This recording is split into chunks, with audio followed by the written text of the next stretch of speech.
کیا چیز رکھا ہے.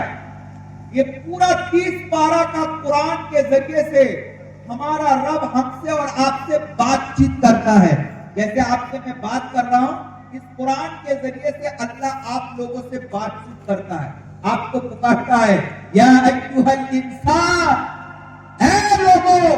پھر ایک بات بتاتا ہے. کبھی اللہ فرماتا ہے یا ایھا الذین آمنوا, اے ایمان والو. پھر ایک بات بتاتا ہے. لیکن ہم لوگ صرف رمضان میں قرآن پڑھتے ہیں, وہ بھی اس کا خالی عبارت پڑھتے ہیں. کیا قرآن کے اندر ہم نے پڑھا اور کیا قرآن میں میرے اللہ نے بتایا کچھ پتا چلتا ہے؟ کچھ پتا نہیں چلتا. اس حالت میں اگر موت آ گئی اور اللہ نے پوچھ لیا کہ میرے بندے, ہم نے تو 30 پارہ قرآن تجھے دیا تھا, تیرے مسجد کا طاق قرآن سے بھرا ہوا ہوتا تھا, تو دنیا کا سب کام کرتا تھا, لیکن میرے کتاب کو کبھی سمجھنے کا کوشش کیا کہ میں نے قرآن میں تجھ سے کتنی قیمتی باتیں کیا. اگر تو ان باتوں پر عمل کر لیتا تو آج تجھے جہنم میں نہیں جانا پڑتا. اندازہ لگائیے کتنی قیمتی بات قرآن میں ہے. تو ایک جنتی آدمی اور ایک جہنمی آدمی آپس میں بات چیت کر رہا ہے. فی جنات یتساءلون, ایک جنتی جنت سے ایک جہنمی سے گفتگو کر رہا.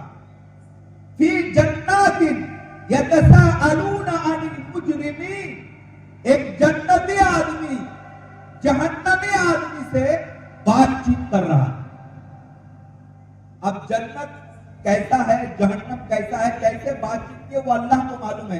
ابھی پورے تفسیر ادھر کا کریں گے تو ادھر کی بات چھوٹ جائے گی, اس لیے ادھر کی بات سنیے. ایک جنتی آدمی جہنمی آدمی سے بات کر رہا ہے.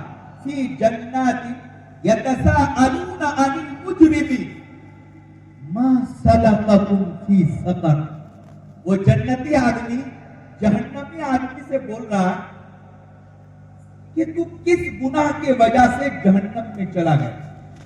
فی جنات یتساءلون عن المجرمین ما سلککم فی سقر, کس چیز نے تجھے جہنم میں ڈال دیا, کیا گناہ کیا تھا کہ آج تو جہنم میں جل رہا ہے, کیا غلطی کیا تھا کہ آج تو جہنم میں سڑ رہا ہے, تم نے کیا گناہ کیا تھا کہ آج جہنم کے عذاب تجھے چاروں طرف سے گھیر کر کے رکھا ہے.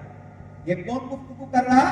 ایک جنتی آدمی جہنمی آدمی سے بات چیت کر رہا, اور اس بات چیت کو اللہ تعالیٰ نے قرآن کی آیت بنا کر ہمیں اور آپ کو سنا رہا, تاکہ ہم اس گناہ میں ملوث نہ ہو جائیں. سمجھ رہے ہیں؟ تاکہ ہم ان گناہ میں شامل نہ ہو جائیں. اس لیے اللہ تعالیٰ نے اس واقعہ کو ہمیں اور آپ کو سنا دیا. کیا گفتگو کیا؟ فی جنات یتساءلون عن المجرمین ما سلککم فی سقر. وہ جنتی آدمی کہہ رہا کہ تو جہنم میں کس وجہ سے گیا, وہ کون سی چیز تھی کہ تجھے جہنم میں ڈال دیا, وہ کون سا گناہ ہے جس کی وجہ سے تو جہنم میں چلا گیا. اب غور سے سنیے, کوئی غیر آدمی نہیں بول رہا. جو آدمی جہنم میں چلا گیا وہ آدمی خود بول رہا, لم نک من المصلین. وہ جہنمی آدمی کہہ رہا کہ ہم جہنم میں اس لیے گر گئے ہیں, جہنم میں اس لیے پھنس گئے ہیں کہ ہم نماز نہیں پڑھتے تھے. سوچئے, لم نک من المصلین, ہم نمازی نہیں تھے, ہم نماز نہیں پڑھتے تھے, جس کی وجہ سے آج ہم جہنم میں پڑے ہوئے. یہ پہلا گناہ. 4 گناہ وہ جہنمی آدمی گنوا رہا, جس میں سب سے پہلا گناہ یہ بتلایا کہ ہم نماز نہیں پڑھتے تھے. اندازہ لگائیے میرے بھائیوں دوستوں بزرگوں, یہ 4 دن کی دنیا ہے.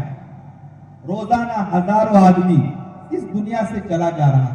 ہر دن ہر بستی میں اعلان ہو رہا فلاں صاحب کا انتقال ہو گیا. صبح 10 بجے جنازے کی نماز ہے, ظہر کے بعد نماز جنازہ ہے, عصر کے بعد جنازے کی نماز ہے. لوگ آپس میں بات کرتا ہے کہ فلاں آدمی سے تو ہم نے عشاء